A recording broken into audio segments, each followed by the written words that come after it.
My name is Tony Wheeler. I'm Dean of the School of Business Administration. As many of you know, this is one of my favorite events of the year. It's always fun to bring so many experts in, and alumni, and our students and industry leaders into the room and into our classrooms and into our buildings. Before I introduce our keynote speaker and special keynote speaker for us here at Widener, I wanted to thank a few people for helping to make this activity and this event today such a great event. First of all, our friends in alumni and development who really do a lot of the work in logistics and organizing and helping to make sure that this conference goes off every year without a hitch. So Amy Pesky, Marcus Bagby, Jessica Lista, Stacy Gallo, wonderful people. They are always so helpful, and I can't thank them enough. I also want to thank Assistant Dean John Reagan and Karen Friel, who's the administrative support professional in the School of Business Administration, for helping as well. I also want to thank some faculty members for helping us get such great panels. So one of the things that we do is we ask the faculty to help bring in some of their industry contacts and their connections. So Dr. Odasami, Dr. Henson, Dr. Lee, Dr. Lally, Dr. Motari Kazaruni, thank you all so much for helping us bring such great expertise into the school. Finally, I want to thank two additional people who really helped us not just organize, but every year they are knee-deep in this with us. Mike Felici and Jim Gulick from our advancement office are just, we couldn't function without their professionalism and their expertise, so thank you to those individuals. So it's my pleasure now to introduce Pradeep Ravi. Pradeep is a partner, director, and head of application development and innovation for the electronics industry in IBM's Global Business Service division. Through strategic change initiatives, delivery and operational excellence, and business transformation through outsourcing, Mr. Ravi established himself as a leader in delivering information technology solutions to Fortune 500 businesses. Mr. Ravi brings over 2 decades of information services experience from multiple industries. He previously managed some of IBM's largest and most complex association management software outsourcing engagements by working directly with chief experience officers and business leaders to transform IT into strategic business advantages.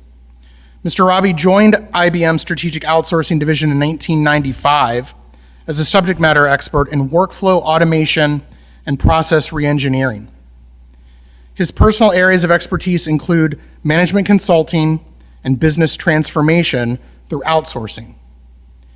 He has managed global teams in over 8 countries and held leadership positions in manufacturing and chemical industries. Considered a subject matter expert in outsourcing and globally integrated enterprise, Mr. Ravi has been invited to address CEOs in many IT seminars. In 1998, he was named as one of Who's Who of professional management. Prior to IBM, and I hope I don't get this one wrong, Pradeep. Prior to joining IBM, Mr. Ravi worked as a computer-aided design engineer for Ignifluid Babcock Enterprise. That was the tough one. That was the one I was really worried about. Where he designed fluidized bed power boilers. Maybe someone can ask a question about that one later, because that one I'm like, wow. He was also involved in setting up quality management systems and process automation. Mr. Ravi holds a bachelor's degree in mechanical engineering from an unknown university and an MBA from here at Widener University. He resides in Boulder, Colorado with his wife and 2 children. Ravi is the first alum in 5 years of this event to provide the keynote address. It's a real honor to have him here. Pradeep.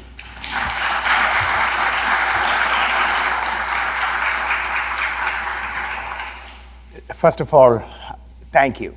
Thank you for School of Business for inviting me. Special thanks to Dean Tony, Mike, and the entire faculty for putting together such a great show of Future of Work. Wish I had this program when I was doing my MBA at Widener. It gives me even more pleasure to come here and address all of you because I graduated, as Tony mentioned, in 1995. That's actually me with a lot of hair, and I was much thinner. I was working for Professor Antonucci. My role actually was setting up a workflow lab in Kapelski. We never had the new building at that point. So I was a grad assistant. My job was to run the lab and give results and so forth. Interestingly, that graduate assistant assignment in Widener ended me with a job in IBM. So I can honestly say that Widener is the reason why I'm here. Widener has contributed quite a bit to where I am today. Widener has built the building blocks of what I'm doing today. So you guys are special. You guys should utilize this 200+ year university, great faculty, great industry insight, and I'm an example of somebody who graduated from Widener and standing here in front of you addressing this team. So, what are we going to talk? First of all, disclaimer, everything what I say is my own view. I don't represent IBM or any of the companies out there. Some of the topics which we are going to cover probably in the next, I would say, 35, 40 minutes is going to be, I'm going to start with the basics. What's AI? What's ChatGPT? I'm going to focus more on AI than less on ChatGPT because GPT or ChatGPT is nothing but a form of AI. So I'm going to focus more on AI and so forth. Then we will cover briefly about metaverse. We'll talk about some of the myths, some of the challenges out there. I did see you guys already had some breakout sessions with AI on financial services and so forth. I'll give you real-time examples that's happening in organizations like IBM so that you can get a feel of what is AI doing in a workplace like IBM or any other organization. Then we'll quickly pivot to what next?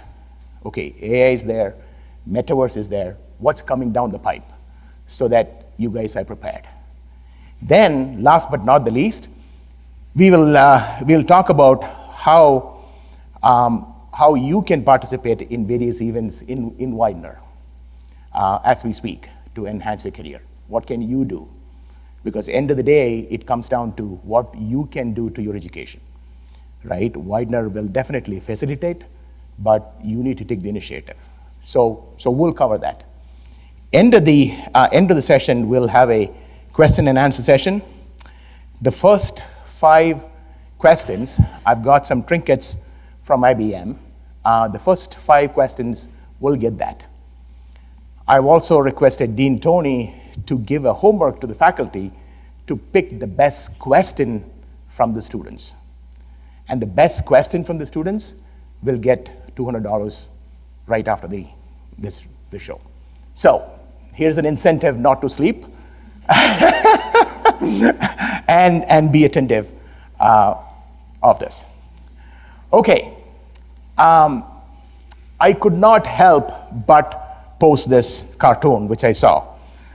As students, you might be thinking, gee, AI is there, why am I here to study? Right, what's education going to do? Right, and so forth. It is far from the truth that you need more education in this unknown world, in this world which is evolving every day, every minute. But I thought this was a very interesting cartoon, especially for the students, saying that, gee, AI is there, I don't have to write papers, I don't have to do those long essays which the professors ask us to do, which is not true, right? In the end, you will realize why this is not true. You see a bunch of logos in here. If you are part of any one of these, which I can guarantee this 200+ people are part of. You have a cell phone, you have a car, you use Gmail, Hotmail, and so forth. By the way, many of you are eligible to vote. you're also part of this AI revolution. This election, especially, has been influenced by AI too. Both parties, Republicans and Democrats, have used AI to go at each of the candidates, right? I have seen a meme with Kamala Harris talking to the Soviet assembly, and I've seen another one, Donald Trump, riding a lion. This is all AI generated, right? So if you are part of any of these products, including elections, right? If you are eligible for elections, my only request is please go and vote. It's a right given to us, and we need to exercise it, okay? Also keep in mind, if any of these products are free, then you are the product. Keep that in mind. Keep that in mind. And I'll give you lots of examples how when something is free, then they're selling you. Keep that in mind, okay? So AI.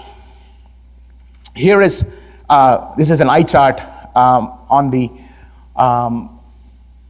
right, you're going to see a bunch of quotes from CEOs of tech companies. On the left, you will see a bunch of quotes from other leaders. The tech CEOs will always say AI is going to do everything under the sun, right? Some of it is true, some of it is not.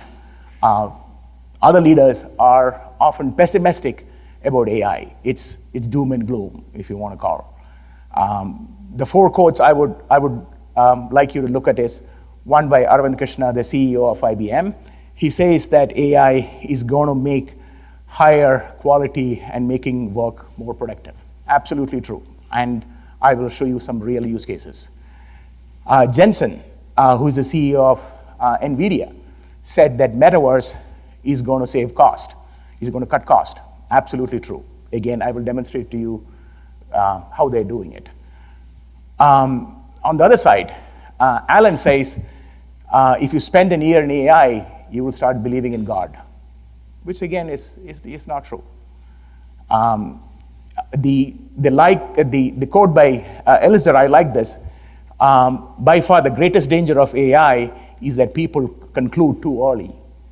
I believe that's the stage we are in. That's my belief. Okay. So why now? There is so much talk about AI. It's unbelievable. AI run car, AI run cell phones. In fact, when I was driving today morning from the airport or from the hotel to here, NPR was having a talk on how AI is being introduced in pig research. Pig research, how when pig makes a sound, it has got anxiety or is in pain and so forth. They're using AI. AI is everywhere. Earlier this week, I was in Lithuania. The bottle of water I got said AI-generated water. There is so much hype on AI. But why now? Why now? Right? That is because of this particular date. November 30th, 2022 is when OpenAI brought ChatGPT to the world. ChatGPT gave AI to everybody's hands, right? Until then, the normal public, the day-to-day public did not even knew what AI was all about. So full credit to OpenAI for doing that, full credit. I can think of the same situation happened when I was in Widener. In 93, 94, internet was just coming in.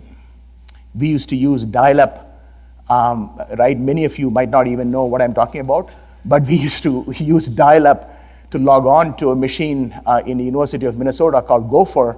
From there, we used to see this green screen, which was text-based. Then there was this company called Netscape, which came in. Netscape kind of changed the entire perception of the internet. Hyperlinks started happening. Then rest is history. But what happened to Netscape? Netscape is no more there. I am not saying that OpenAI will have the same fate. OpenAI has definitely learned their lessons from Netscape. They are collaborating with many others. So the adoption rate of OpenAI has been so prolific that 1 million users adopted ChatGPT in 1 week. To give you a perspective, or a comparison, it took Netflix 1,400 days to reach 1 million. It took Facebook 400 days to reach 1 million. It took OpenAI 1 week to reach 1 million users. So that's the kind of adoption you're talking about. And as of today, I think OpenAI or the GPT wave has got over 600, 700 million users worldwide, and increasing by the day. And this is just one company. Then you got other companies. So put together, you got AI happening everywhere. That's why you're hearing AI in every breath you take, right? You cannot escape AI for a single moment, right? So that's why. So is AI new? No. AI has been there for a long time. In fact, the first documented AI system has been from, or quote was from Alan Turing, way back during the Second World War. And those are the 4 founders of AI. So AI has been there for a long time. It's not something new, right? What's new was OpenAI brought AI to the world, to everybody's hands, okay?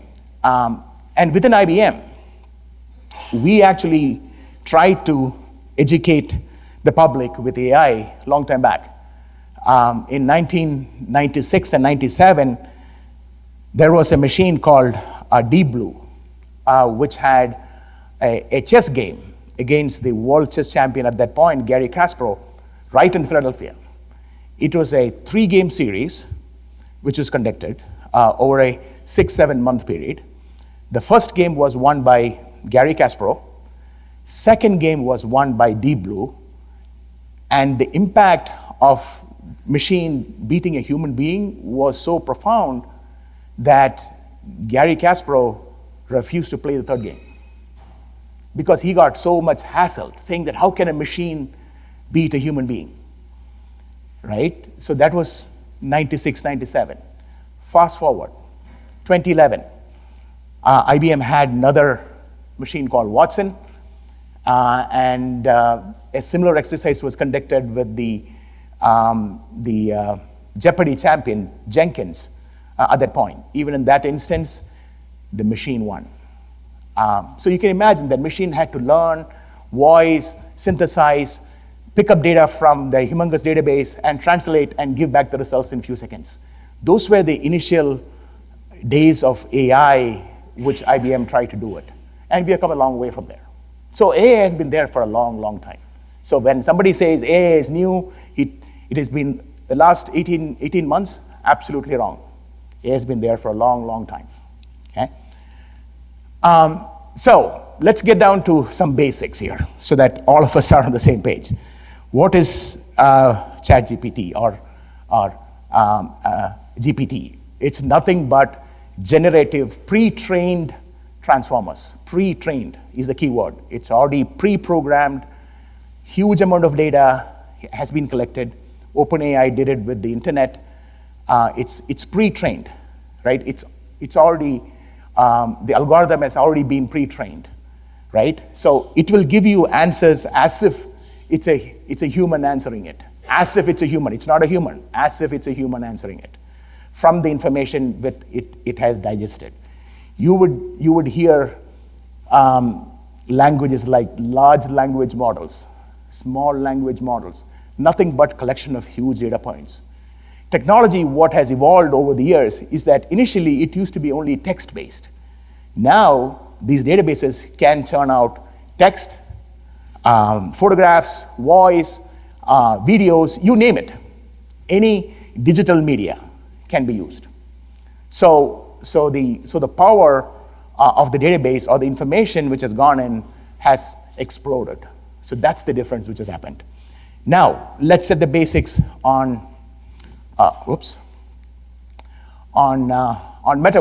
So what's a metaverse? Again, a lot of conceptions on metaverse. Metaverse to me is a vision. Metaverse is a vision. Metaverse is when a digital and a physical state comes together. Let me give you some examples. There was a group called ABBA, right? When I was young, I used to love ABBA. It was a European group, pop group, very popular. I used to listen to it all the time, right? They are no more there. But about 18 months back, a bunch of programmers in London created a metaverse of ABBA, recreated that group in metaverse. And listen to this, they had a 2-hour concert, and about 4,000 people paid 180 to 200 pounds for the concert. And it was completely done on metaverse. So that's the kind of impact metaverse can have. So we'll split the presentation, as I said. We'll talk about AI, then we'll talk about metaverse. And metaverse is a collection of technologies. It's not just one technology. It's a collection of technology, including AI. It's not one technology, right? So I'm going to double click on AI so that you understand the building blocks of AI. The first layer, what you see is the computer hardware. What do you think NVIDIA's market cap is? $3 trillion. $3 trillion. It's because of this. All of a sudden, folks who are doing AI found out that here is a game chip manufacturer. The same chip can be used for high-end consulting, high-end computing. So that's why NVIDIA is now a $3 trillion company. Same with the others, AMD, Google, Intel is struggling, by the way. Intel also is in that. Intel is struggling. The others are doing fine, right? Qualcomm, I can keep going and on. But the first layer is the hardware. You will need some serious computing for this to happen. To give you some numbers, ChatGPT and so forth has got 1.7 trillion parameters. 1.7 trillion parameters running in about 45, 50 terabytes. And the information needs to be handed back to you in few seconds. So you need some high-end computing. Second layer is going to be your cloud. Pretty much all of your applications are in cloud. So you are going to be influenced with all the cloud participants, whether it's AWS, Azure, Google Cloud, or IBM Cloud. Then you will have your foundation models. OpenAI has one. IBM has one. In fact, IBM released one for enterprise called Granite last week, which can do processing in 116 languages. You will have some open models, Hugging Face, GitHub, and so forth. Then on top will be your productivity applications. These are the stacks of AI. You need to understand the stack so that you can understand where you can influence, where you can learn. All right, interesting use cases. So where are you going to see the use cases of AI? In my books, you're going to see use cases in 3 main areas. Number 1, you're going to see in client experience or customer experience. Nowadays, you can log on to any website. You will see a virtual agent or a chatbot which is out there, right? Whether it's an airline, whether it is a hotel booking, whether it's a utility company, doesn't matter. You're going to see those. So chatbots, you will see. So customer experience is going to happen with AI for sure. Second phase, employee productivity. And I will give you real use cases next on where I am seeing it being used in organizations.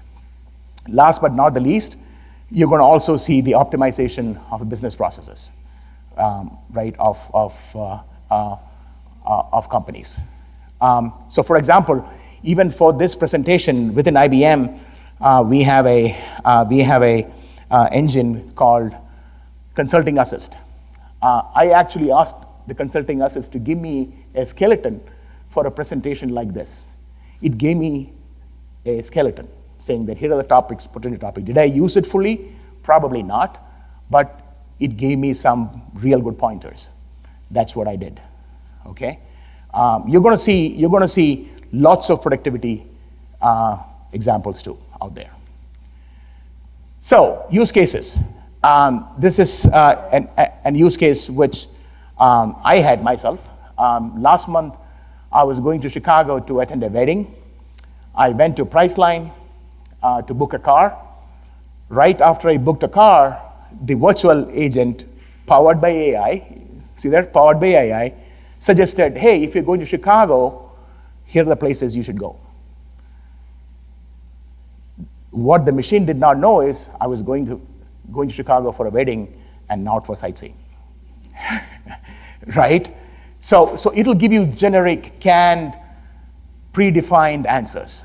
It does not know context. It does not know the relevance, right? That's a gap. That's a gap in AI. That's a gap in AI because it does not have relevance. It does not have intuition. But having said that, can you train it? Absolutely yes. Absolutely yes, right?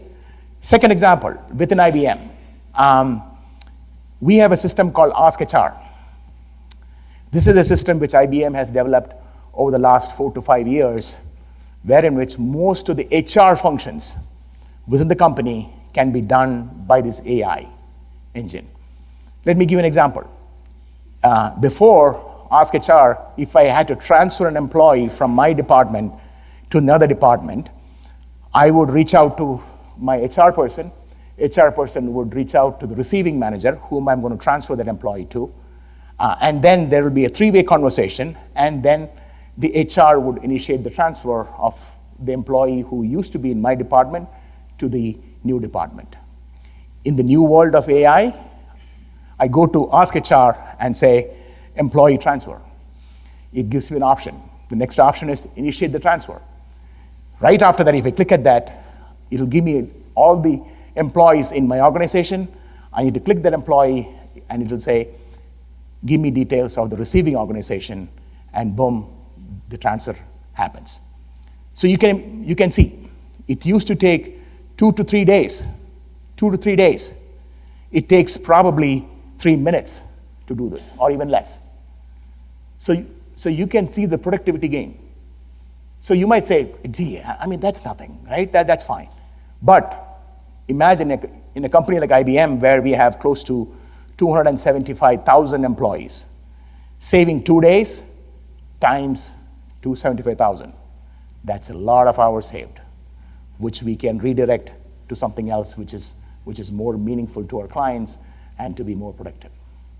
And this Ask HR engine can do other things for the employee too. Employee can go and ask, saying that, hey, give me all the details right about my 401k plan, or my the taxation issue which we have had. And it also remembers the previous conversation you have had with them. So employee also does not have to wait for an HR rep to come and discuss. Most of the information is available in Ask HR.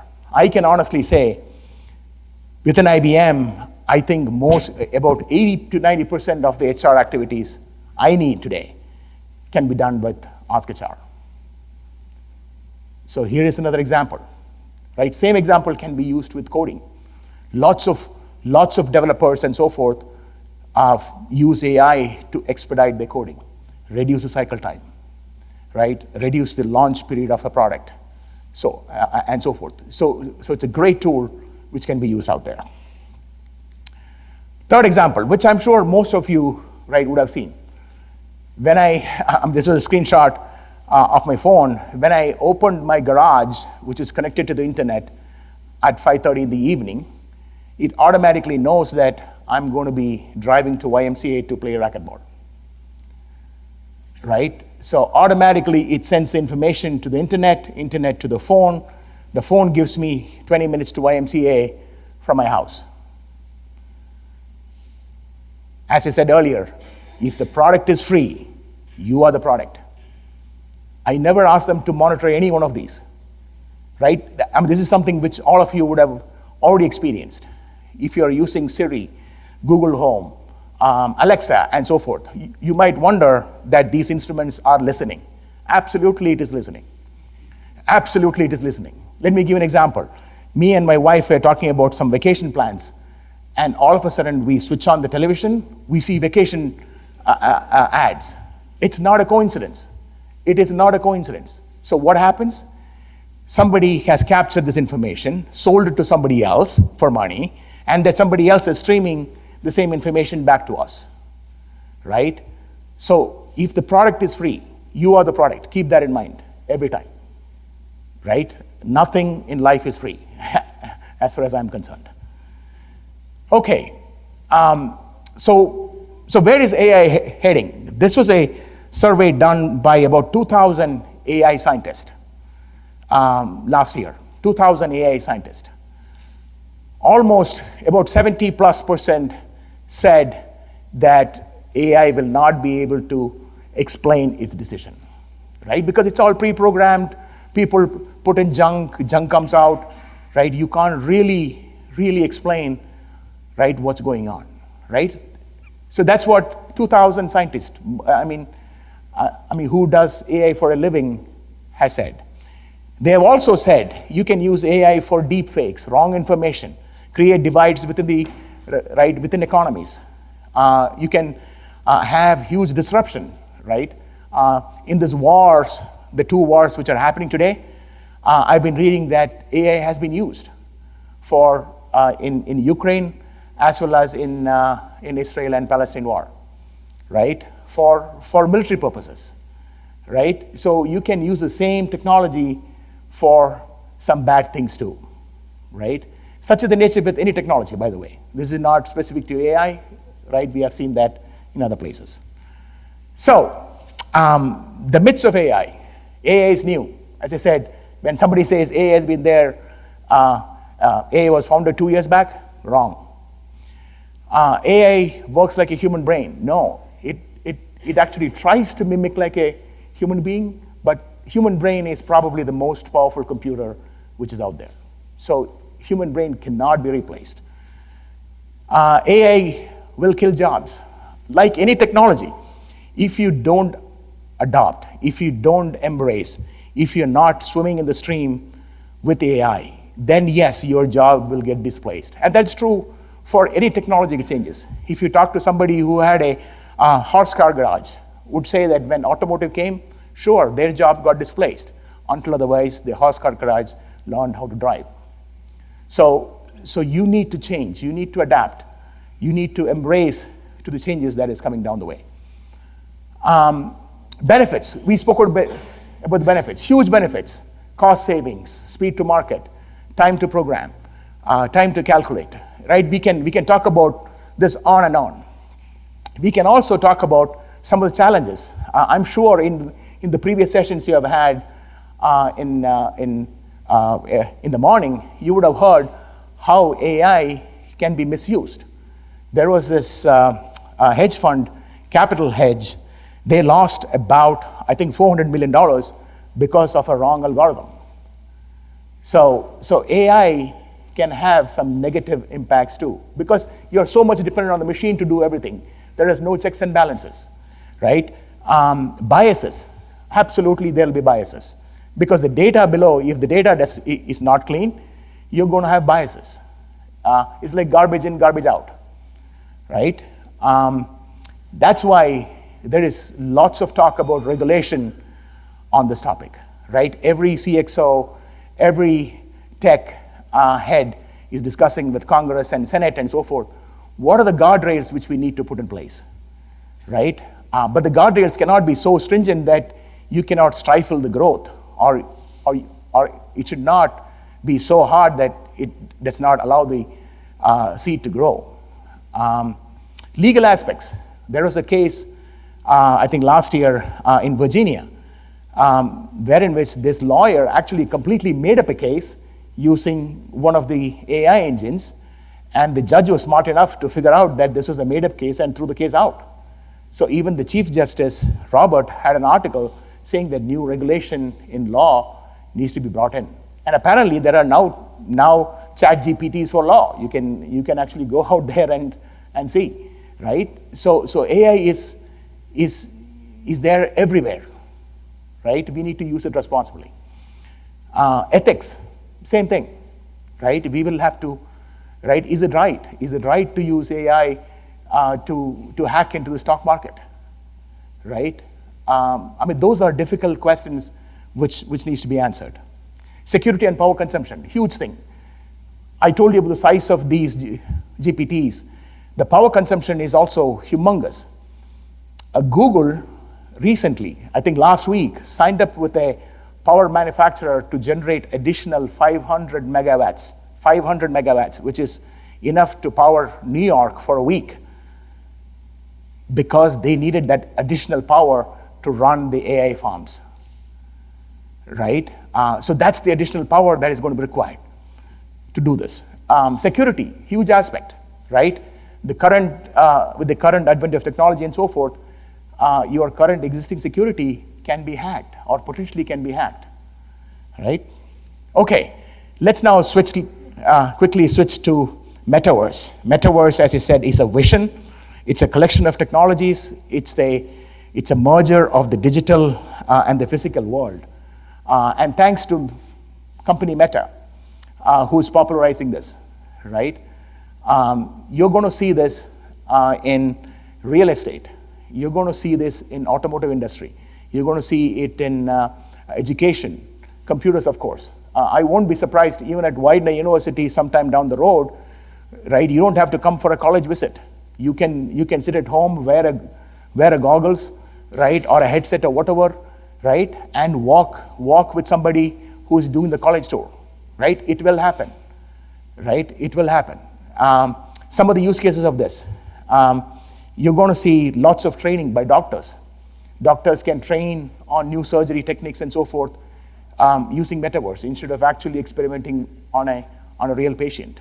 BMW had a project in which they actually had a new engine, wherein which they had people from all over the world work on a metaverse and actually design that engine. Same thing happened to Fiat, the automotive manufacturer from Italy. They actually have a showroom in metaverse, wherein which you can walk into the showroom, sitting at home, wearing the headsets, get into the car, test drive it, feel the car, redesign the interior right at home. So you're going to see more and more use cases of this nature. Real estate also is going to be a big one. You don't have to go to an open house. You can go walk into the house and so forth, which is out there. These are examples which are there right now, right? So it's not fantasy anymore. The first wave, I think, like OpenAI, when OpenAI made right, AI popular, goggles are the first ones which you're going to see out there. Google actually had a goggles about 10 years back, and it failed. But Meta has now collaborated with Ray-Ban to relaunch it. And talking to some of the scientists in Meta, some of the new versions are going to be really cool. You're going to look at a product and say, I need to buy it. Just blink your eye 3 times. It'll actually automatically order, right? Right. Hopefully it'll order the right stuff. But those are the types of examples you're going to see. When somebody is walking towards you, you might have seen that person sometime back. It'll automatically recollect and say, oh, sure, that is Dean Tony. Sure, it gives me all the information of Dean Tony and pick up the last conversation and give it to you in the goggle right, so that you can pick up the conversation right from there. So that are some of the use cases which you're going to see in the years to come. Myths of AI. Metaverse. It's a virtual reality, which it is not. Metaverse is separate from in real world. It is not. As I said, if somebody can have a concert with 4,000 people, it is almost real. Metaverse is a utopia. Metaverse is only for gamers, which is not true. Lots of benefits: education, training, right? Simulation. Example: airline pilots, I'm sure will use Metaverse, right? To along with their simulators they can use to simulate the actual scenarios. Accessibility for people with disabilities. Challenges, again, privacy. One big concern which people are talking about is the addiction. All of us, for example, are addicted to cell phones. In fact, I have an app to stop me from going into YouTube and TikTok, right? So that I don't spend 3 hours on it, right? If a cell phone can be that addictive, you can imagine how addictive it will be in an immersive world, right? People will completely forget the real world, right? That's a problem. That is a problem, right? People might think that the immersed world is the real world and the real world is not, right? You're going to see cyberbullying and so forth because you're not interacting with real people, right? These are real challenges which needs to be addressed. This is evolving, right? And like AI, sure, regulatory challenges, for sure, right? Ethics, bias, all those will be there. Underline to all this, AI as well as metaverse. The one thing which you need to keep in mind that data is the most important element of this. That is why you will see that in organizations across the world, even though they want to do AI, they want to do this and that and so forth, they struggle to implement this because they don't have clean data. If you don't have clean data, then everything what I showed you in the AI block is going to come out as garbage because your basic element, the fuel, is going to be bad. So data cleanliness, the data integrity is going to be vital. So that's why lots of internal projects in companies, whether it's IBM, Pricewaterhouse, Deloitte, Accenture, you name it, right? Accounting firms, finance firms, and so forth. They are now realizing that, okay, AI is there, which is great, but we don't have good data. Let's start there. They are actually going backwards and saying, okay, let's start with clean data, then we'll build the stacks on top of it, okay? I'm a huge student of history. I look at history over a period of 200 years. It has taken 60 years for textiles, water power, iron to become prevalent. 60 years, okay? This is actual facts. 55 years for steam power, 50 years for electricity and chemicals, 30 years for software and media.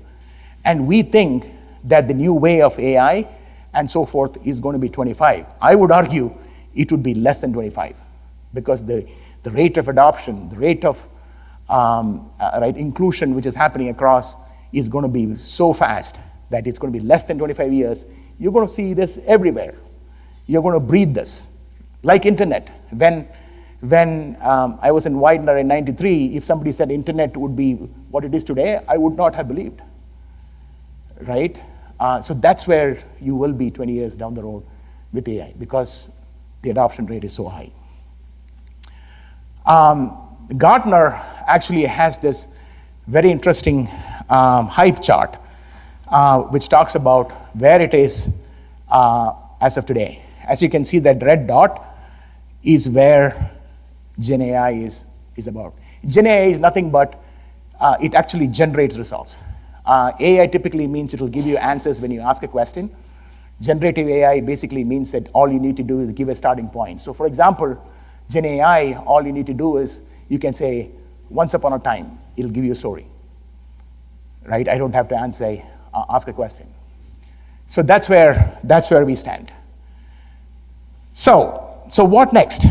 Okay, AI is there, metaverse is there. What next? Quantum computing. If internet revolutionized the world, which people in my generation have seen, mark my words, quantum computing will revolutionize the world in your era.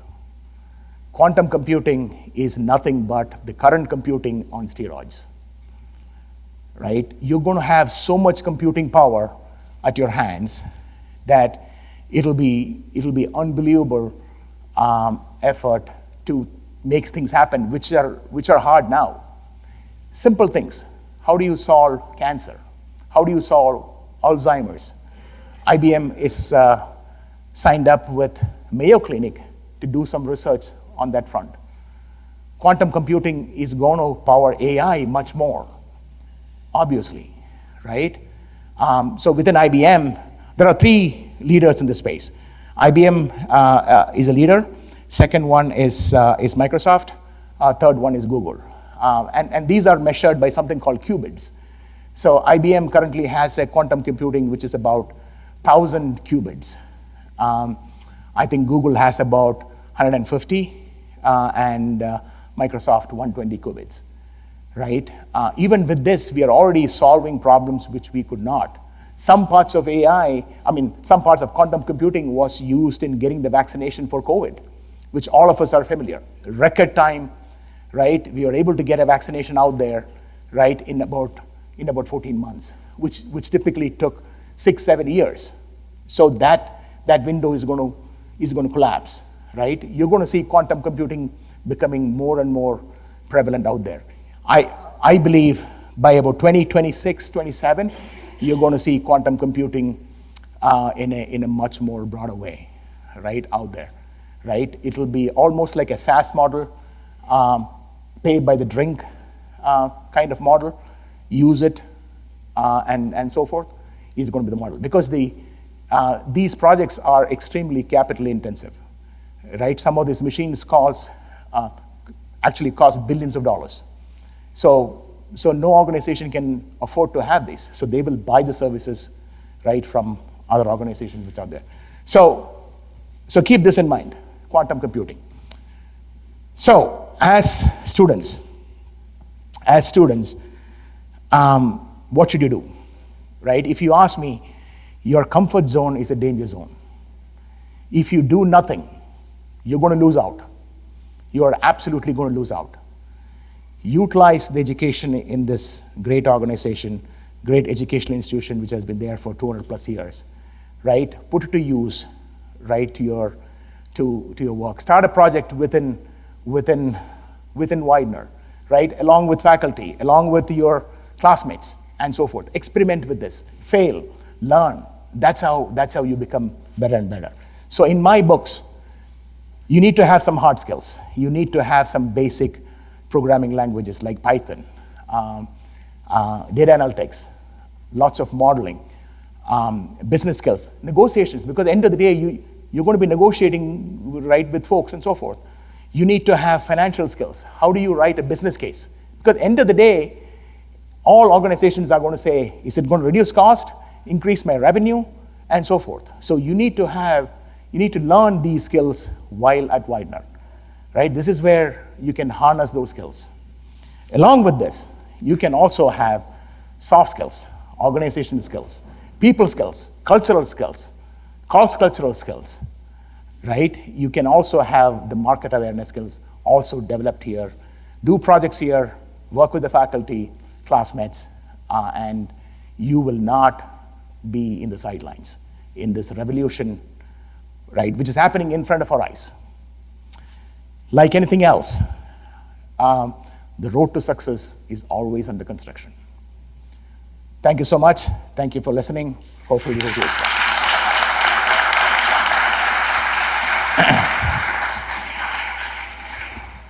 Hopefully I finished in time, Tony.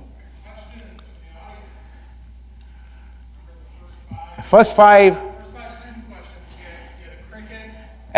Best question is a lot. Here, Tony, you can, or somebody can distribute this. I think there are 4 mugs and a IBM hat. Let me take a. Hi, my name's Isaiah. My question is. If you can tell your name and what do you do, that will be helpful for me. I'm sorry, what was that? If you can tell your name and which class are you in? Are you a junior or senior? My name is Isaiah Craig, and I'm majoring in business economics / financial analysis. Okay. My question is based on the AI. So it's 2 questions. Do you feel as though the good of the AI outweighs the bad? And then also, I'm sorry. Also, do you feel like we're moving too fast with the AI?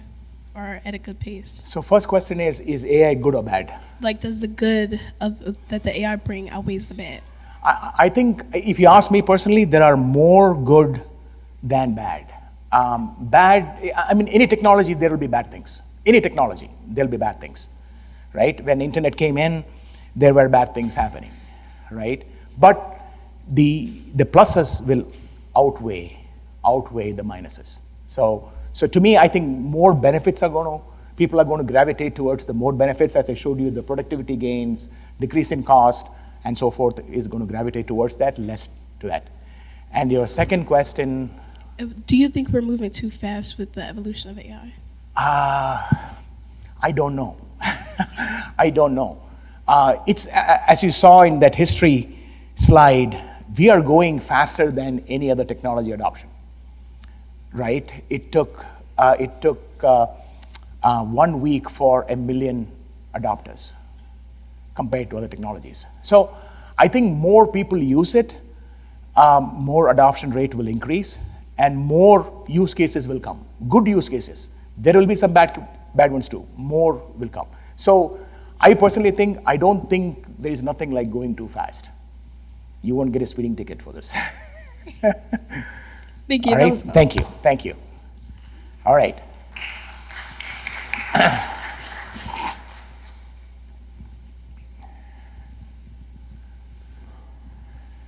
Hello, everyone. My name is Rocco Santiago. I'm a finance major, and I'm a freshman. My question is, do you think economists can accurately predict the future and the effects of AI on our economy as a whole, given the fact that it's very unpredictable? No. Answer is no. Because the variables needed to predict the future is not good enough. Is not good enough, right? So for example, can you predict a geopolitical situation down the road? No.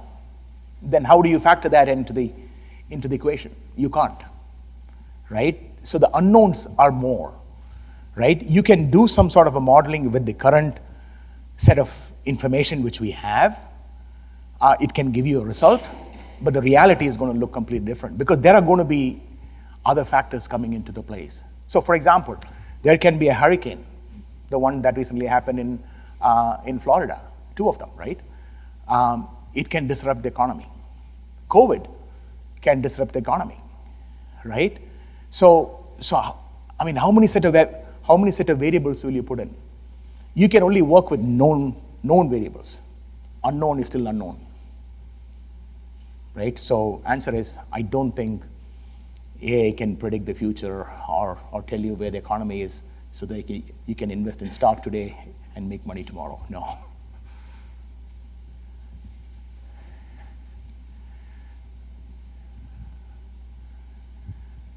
Hi, Hi. I'm Melanie Spielberger. I'm a sophomore marketing major.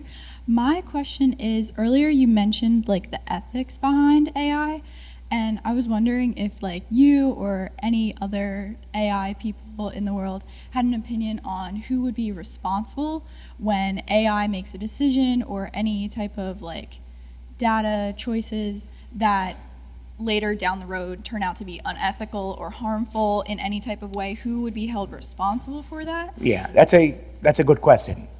So my take is there has to be some sort of a governing body.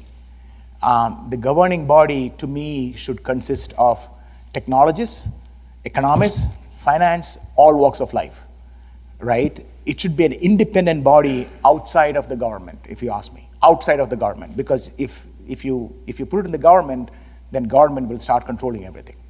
It should be an independent body outside. And there are lots of these bodies out there. So for example, open software. Open software, even though it's open, it is being governed by a set of companies and so forth.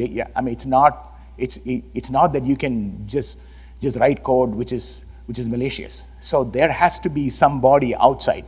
Till now, there is a group which is getting formed by these AI companies which are out there. Do we have a large enough forum or a group which can address this across the world? Probably not, but they are really talking about this.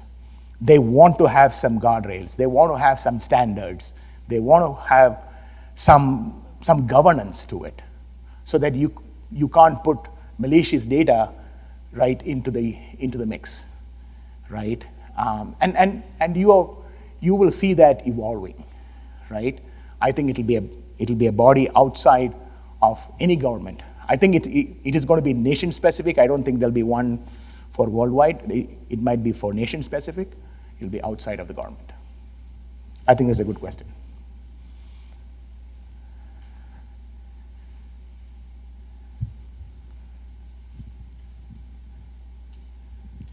Hi, my name is James Hobbs. I'm a freshman and I major in international business. And my question is, how can the AI community balance the need for innovation with the environmental responsibility that comes with high computational demand?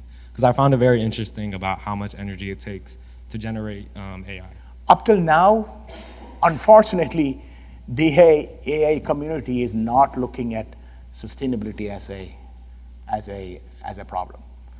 As I said, last week, Google signed up with this power generating company for 500 megawatts of additional power, 500 megawatts, which can light up New York for a week, right? Nobody's talking about how you're going to generate that power. Is it going to be nuclear power? Is it going to be coal? Is it going to be wind? Nobody's talking about that, right? I think that's a question which probably, like the previous question, maybe there should be a regulation which says that, hey, this power needs, right, there has to be a carbon neutral activity somewhere else down the road, right? If you ask the computer engineers, they will say, oh, I used to spend so much energy developing this code or this application, which is to take months. I'm doing it now in probably 10 days, thereby actually saving power, right? But is that really true? I don't think so, right? As of now, you need more power. Yeah.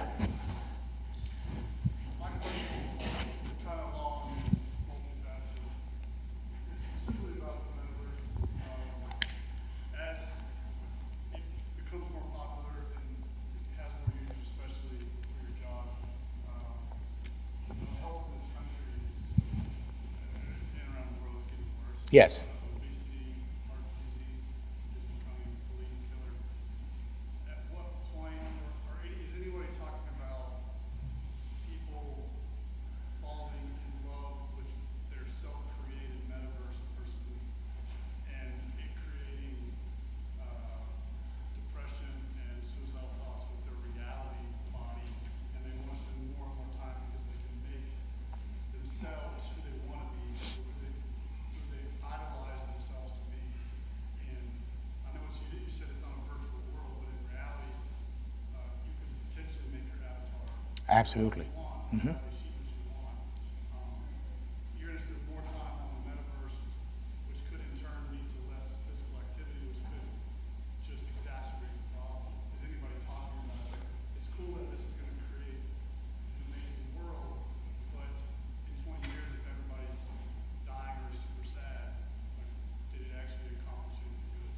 Yeah, that's right in the list of challenges. That is definitely one of the challenges that they are scared. I mean, look at how addictive we are to cell phones. Simple, right? As I said, I have an app called 1 Second, which I can't even log on to YouTube in my phone. It'll automatically pop up this 1 second. Same thing with TikTok and so forth. So I think there is going to be a lot of self-restraint, like any other addiction that needs to happen. But the fear is, once you're in this world, they forget the real world, right? Unfortunately, more and more people get into this, they forget the reality, right? If you remember, there used to be this game called, I think, Blue Whale or something sometime back. A lot of people were committing suicides, right? Unfortunately, I know somebody firsthand who was studying in Brown University who did that, right? Because she started believing in it and she did some crazy things, right? So that's a danger line, and this actually facilitates that because you are, as you rightly said, you are right there. You're in this universe which you have created, right? Which is a huge problem. right? By then, hopefully, some regulations, checks and balances will come into play, and so forth. It's an unknown. As of now, it's an unknown. There's no regulatory body. At least AI people are talking about some regulatory bodies. Metaverse is so new that, nobody's even talking about it, right? Everybody thinks, oh, it's a great technology. People are using it for training. Doctors can use it for surgeries. Sure, good, lots of good sides, but there can also be these problems. Let's do one final question. There you go.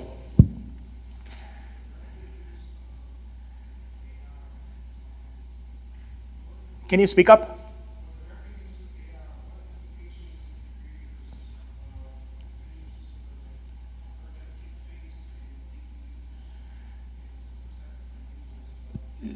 Yeah. So the question is, what sort of AI tools are used to stop deepfakes and so forth? So the reason why we are able to say that these are deepfakes is because another AI machine is actually checking the reality and so forth. So you need AI to compete with AI or to go back with AI and say, is this right or wrong, right? It has to be another AI machine, right, which is out there. That's how we are able to find out. In fact, there are some websites in which you can type in and say, is this news right? It'll come back and say absolutely yes or no, right? Some of the memes which you're seeing, some of the photographs which you're seeing, you can actually post it there and get it validated. Okay? All right. Hey, thank you so much. Thank you. Thank you so much. Thank you, sir. Thank you.